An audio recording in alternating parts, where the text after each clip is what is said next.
지금 퍼뜩혀 보이소. 자랑스런 자갈치 아지매매. 내 집 한 채만 있으면 하는 거 모두의 바람일 겁니다.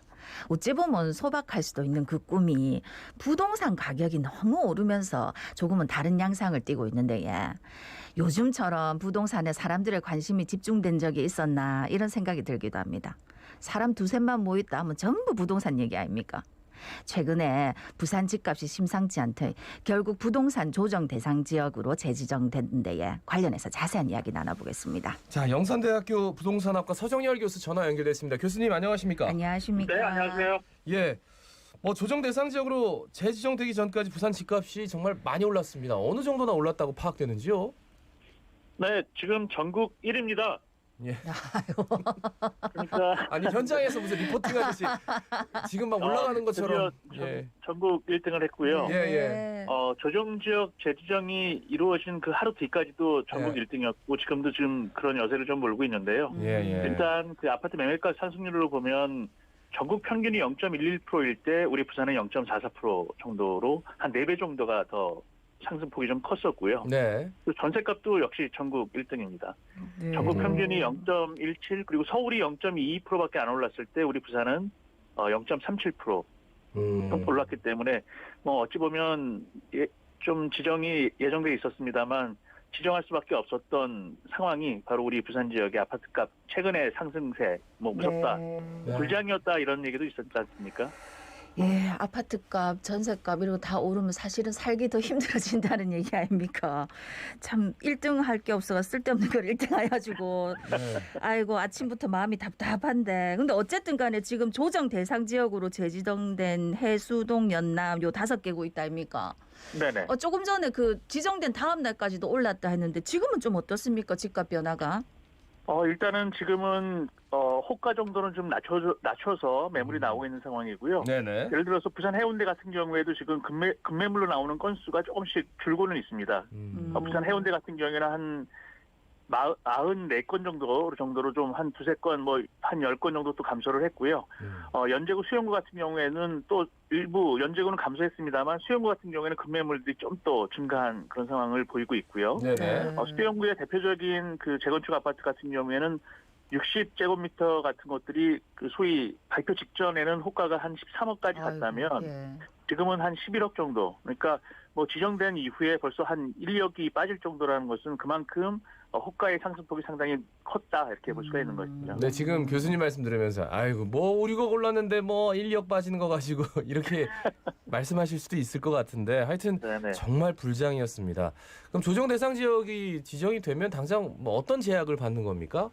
상당히 시장 상황은 좀 급냉할 수도 있을 정도로 금융이나 세제 같은 것들이 좀 엄격해지는데요. 그만큼 제약이 많다는 얘기고요. 예를 들어서 담보대출 같은 것들 받게 되는데 LTV라고 그러죠. 네. 9억 이하일 경우에는 50%로 줄어들게 되고요. 9억 초과 금액 주택에 대해서는 30%까지 낮아집니다. 그리고 또 총부채 상환 비율이라고 하는 DTI가 50%로 제한되기 때문에 네. 상당히 금융적인 측면에서는 제약이 좀 크다 이렇게 볼 수가 있겠고요. 세제 측면에서도 분양권을 갖고 계시다면 양도세율이 50%로 상향이 됩니다. 그리고 일시적으로 2주택을 갖고 있는 분들도 양도기간이나 양도세 이런 것들이 좀 더 높아지게 되는 것이고요. 청약 관련해서도 지금 우리는 보통 지역은 규제가 없을 경우에는 1순위 청약통장 가입 후에 6개월 후에 1순위가 되는데 네, 예. 지금은 이제 청약통장 가입 후에 2년이 지나야만 1순위가 됩니다. 그만큼 청약 관련해서도 좀 규제를 강화하는 것이 조정 대상 지역의 규제 내용이다 이렇게 말씀드릴 수가 있겠네요. 네. 아니 조정 대상 지역으로 지정되면 어떤 규제들이 있다 하는데 사실은 오늘 지금 방금 교수님 설명을 들어도 내하고 너무 먼 이야기 같아가지고 공감이 안 되는 분들도 아마 많을 겁니다. 시가 9억 원 9억 원짜리 아파트 이런 걸 아무나 살 수 있는 건 아니니까요.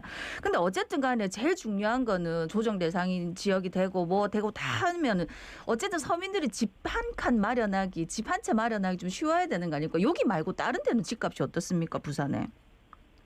부산의 다른 지역 같은 경우에는 지금 양극화가 너무 심하기 때문에요. 네. 사실은 이번에 해수동과 연제구 남구 정도가 지정됐지 않습니까? 네네. 그러니까 그 이외 지역들은 그만큼 상대적으로 상승세가 좀 둔했다라고 말씀드릴 수가 있는데 문제는 이제 해수동하고 연제구 남구를 틀어막으면서 우리 부산 내 다른 지역으로 저평가됐기 때문에 또 몰려갈 수 있는 그런 풍선 효과도 좀 예상이 됩니다. 네, 뭐 금정구나 그러니까 부산 결국은- 진구에 뭐 문의가 잇따른다 뭐 이런 소식도 있더라고요.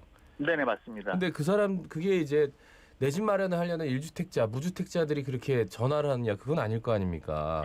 지금 그 추산하기로는 한 1,200 정도의 부동자금이 있거든요. 네. 그러니까 결국은 돈이 흘러갈 곳이라고 생기면 당연히 흘러갈 수밖에 없는 동학개미 운동도 사실은 그렇게 풍부한 유동성, 저금리 상황이 지금 그렇게 만들었듯이 예.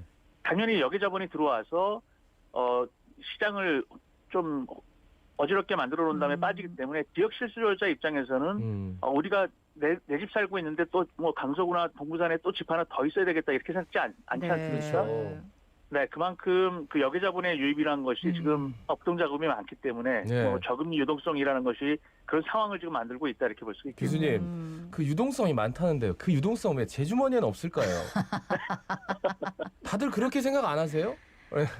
다들 이렇게 대부분 학자들이 아마- 그렇게 유동성을 얘기하는데. 네네, 주머니 경제는 지금 각박하죠. 지금 코로나도 끝나지 않은 상황에서 그러니까요. 제대로 생활 못 하시는 분들도 많은데 네. 그만큼 우리 사회가 양극화가 심화됐다 이렇게 보시면 될 것 같습니다. 그래요. 예. 그 해운대 수영 동네가 고분양가 관리 지역이었는데 이번에 이제 남구 연제구도 고분양가 관리 지역이 됐어요. 네네. 그러면 이게 어떻게 되는 겁니까? 고분양가 관리 지역이 되면? 조정 대상 지역은 국토부에서 지정을 하는 것이고요. 예. 고분양가라고 하는 것은 아파트의 분양 가격을 관리하겠다. 그래서 이제 고분양가 관리 지역이라고 하는데 이것은 우리 부산 문현동에 있죠. 주택도시보증에서 지정을 하게 됩니다. 그러니까 국토부에서 지정하는 조정 대상 지역이 좀 더 포괄적이다 이렇게 볼 수가 있겠는데 예. 아마 눈치채셨겠습니다만 해수동과 연제구, 남구가 조정 대상 지역으로 지정된 지역들이 다시 그 고분양가 관리 지역으로 지정된 거거든요. 추가로 그만큼 아파트 청약에 있어서 여기는 시장이 되게 뜨거우니까 분양 가격을 우리가 관리하겠다. 뭐 분양 보증할 때 이제 심사하겠다 이렇게 되는 것이죠. 네네. 아니 근데 고분양가 관리 지역이라고 이제 지정을 한다 했는데 보니까 어떻게 관리를 한다는 건지 분양가 자체가 굉장히 높던데.